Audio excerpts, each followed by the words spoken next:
உங்களுக்கு பிள்ளைலாம் இருக்காக்கா? என்ன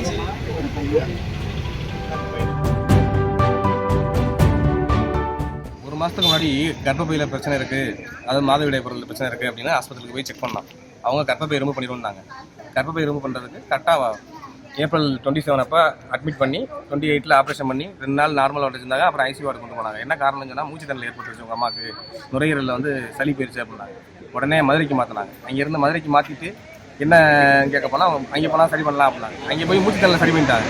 மூச்சு திணறலை சரி பண்ணிவிட்டு அந்த யூரின் டியூப் ரிமூவ் பண்ணதுக்கப்புறம் வீட்டுக்கு கூட்டு வந்ததுக்கு மறுநாள் யூரின் ஆட்டோமேட்டிக் லீக் ஆரம்பிச்சு.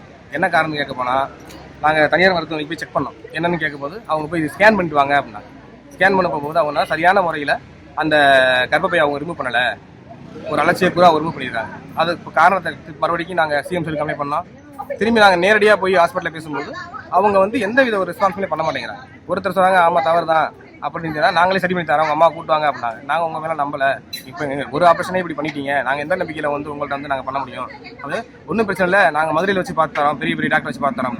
எங்களுக்கு அந்த நம்பிக்கையில் இருந்து மறுபடியும் டீனை சந்திக்கும் போது டீனும் எங்களை வந்து சரியான ரெஸ்பான்ஸ் பண்ணலாம். அவங்க டீன் வந்து எங்களை பார்க்கவே இல்லை. வேற யாரும் சாதாரண ஒரு டாக்டர் இங்கிட்ட போனவர் அவர் வந்து திடீர்னு ரூமில் கூப்பிட்டு வச்சு இது அப்படி நடக்கலை, இதெல்லாம் நடக்கிறது இயல்பு தான் அப்படின்னு ஏதோ உங்களுக்கு சொல்கிறாப்புல. இப்போ 2-3 டாக்டர் நாங்கள் பேசுனதுக்கு அவர் கரெக்டாக சொல்கிறாங்க ஆப்ரேஷன் பண்ணலாம் ஒரு மிஸ்டேக் இருக்குது அப்படின்னு.